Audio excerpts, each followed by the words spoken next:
There are various initiatives to end unemployment amongst the youth in Uganda today. But tonight we pose a question. Where does someone's career path get shaped? Is it the home? Is it school? Indeed, a very important question. And our entrepreneur today is sharing with us where she picked the power, the energy, and the aspiration to sit in business.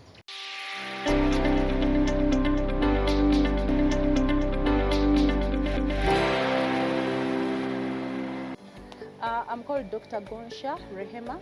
I'm a pharmacist by training.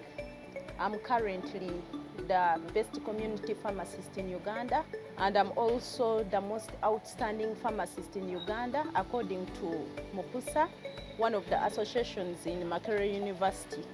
And lastly, I'm the director of Extra Care Pharmacies in Uganda, and I work in Extra Care Pharmacies full-time. Extra Care Pharmacy began in 2013. I registered the company called Extra Care Investments Limited with the URSB, and then registered the trade name Extra Care Pharmacy. Then after, I went to National Drug Authority, where I also registered with them, identified a premise where I was going to operate. So they gave me certification, they gave me licensing, and I started operating in 2013. Why I ventured into pharmaceutical business? Number one is because I'm a pharmacist, like I said earlier. And during this pharmacy training, I had a very heavy bias for clinical pharmacy. I used to perform so well in clinical pharmacy, and I also went and did internship in Mulago Hospital for a full year. And then after internship, I went and studied pharmaceutical care in the United States of America at a university called Wilkes University. And when I was at that university, I concentrated on studying pharmaceutical care, which is like one of the highest practice of clinical pharmacy. So I developed, or I have very good skills in clinical pharmacy. So it's something that I still wanted to go on practicing and implementing, and sort of using the same skills to benefit people in communities. How I have managed to build a business, it has been a lot of hard work, but with a lot of success attached. One of the things I have done is that I have worked so hard. I have sat and planned, put up a lot of structures. I have drawn business plans and made up strategic decisions and sort of plans that are supposed to be implemented as the company grows. That has been one of the reasons. Then number two is that I'm a very strong trainer. When I get up people, like the staff I get, I give them a lot of training. And when I train them a lot, somehow I keep on building the team. So if the whole team knows what they are doing, eventually the company grows.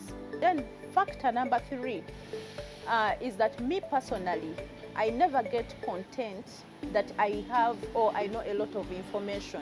I continue to look for information. I go for continuous training. Whenever I get opportunity to learn anything that is related to business, that is related to pharmacy, that is related to disease and treatment, I make sure I attend and learn. So the continuous learning gives me a lot of edge and a lot of competitive power. I have various principles I sort of hold dear. For example, professionalism. I always do the right thing, whether it's not profitable, whether it's very profitable, etc. I always choose the right thing for the patient. And I make sure I'm making the correct decisions, medically ethical decisions, etc. So that aspect of professionalism gives me a lot of competitive edge. The way staffs are managed in this company, we are like brothers and sisters. The hierarchy of this is the boss, this is the what, somehow is not there. If you came to the company or to our pharmacies and I'm there, you would not easily tell who the boss is. We make sure our staff are motivated, we pay them their salaries, they get everything that is due to them in a timely manner. When, for example, you come buying paracetamol, maybe Panadol, we take time to understand whether you actually know the drug you are buying, whether you're buying it for the correct disease, or whether you're just self-medicating, etc. We've had very many achievements, just people moving on the streets, and even them are saying, if those people hadn't intervened in our lives, we would be dead. Just gives me a lot of satisfaction that there are very many people we've impacted, there are very many people we've given a chance to live. And only that gives me a lot of satisfaction. And then as a company, I've trained very many people. There are very many people I've given an opportunity, like to earn, blossom, like giving them a start of career, like making a foundation of people's career. Some leave. It is imperative in a company. People may not be with you for the next 20 to 40 years, but the way people come in and the way they live very changed people. Also, our company is growing. It's growing into branches. It's turning out to be a chain pharmacy. Our business is very highly regulated. It has a lot of taxes attached. You pay taxes to National Drug Authority, you pay the licensing fee, you pay the suitability of premises, and then you pay the changeover pharmacy fees to the same body. After there, you have to go to the Pharmaceutical Society of Uganda and pay subscription for the pharmacist, and then pay developmental fees. After that, you have to pay as you earn, you pay NSSF, and at the same time you have to file income tax, you have to pay local service tax to the to the municipal or town councils, and you have to pay for all the BIPAND. You pay taxes to for the BIPAND, both to UNRA and then the local service, the local council. So the taxing and regulation is just so high for this kind of business. We have a future plan to grow into very many branches, both nationally and globally. I think we shall grow into the East African community countries. It's one of the dreams we have. On top of that, before the global aspect comes in, internationally, we are going to continue growing and finding a way of managing many branches.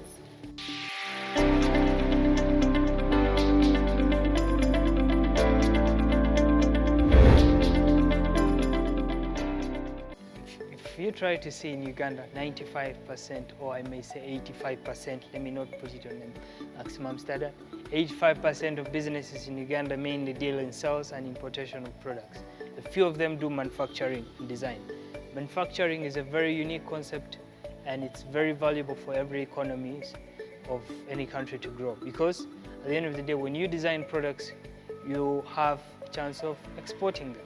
But if you're to compete in that world, you have to make your product extremely unique from what is already there.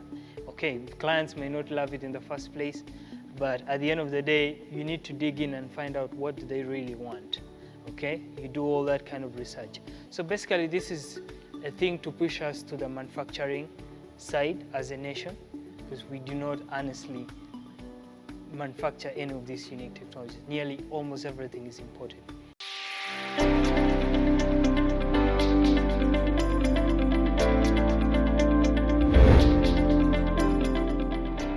Kampala is a city by the lake.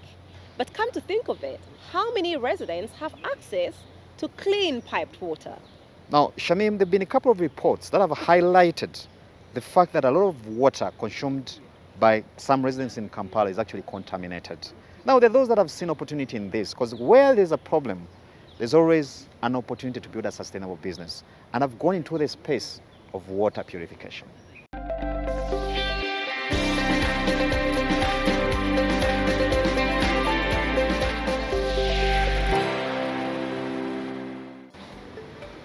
My name is Henry Othieno. I am the CEO and founder of Tusafishe.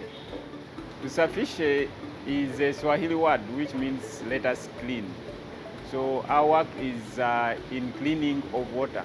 We install water purification systems for vulnerable communities in rural places.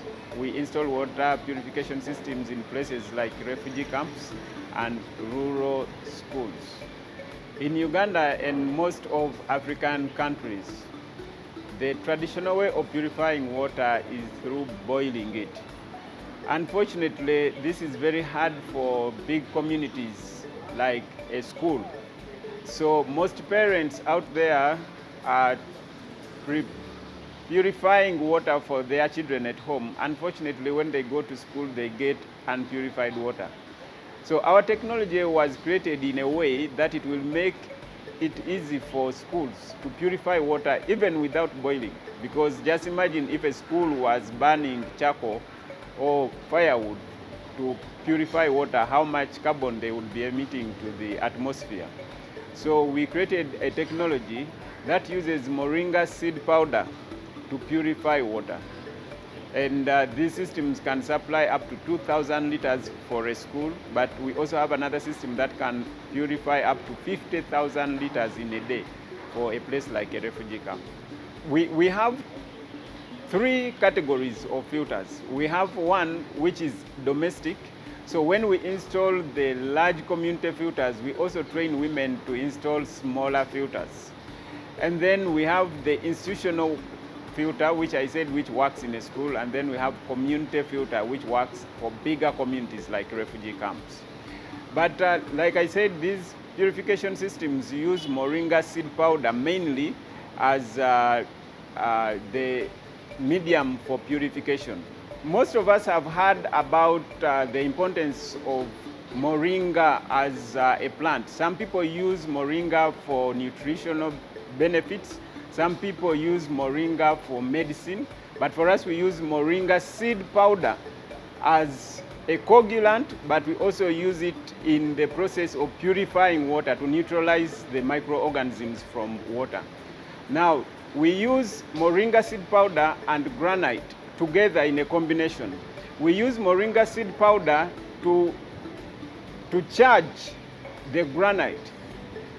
Granite is negatively charged, but moringa seed powder contains proteins that are positively charged. So it is this positive charge that charges the granite. And then when you pour dirty water that contains microorganisms, the charge sticks the microorganisms together in what we call coagulation. It only does not coagulate, but it also neutralizes the bacteria. In this way, the bacteria cannot reproduce. If bacteria is not able to reproduce in your body, then it means that it cannot cause diseases in your body. And that is how we purify the water. So the water that comes out of this system is not only clean, like pure of sediments, but it is also pure of microorganisms that would cause diseases. The system can remove up to 99% of all the impurities in water, including microorganisms.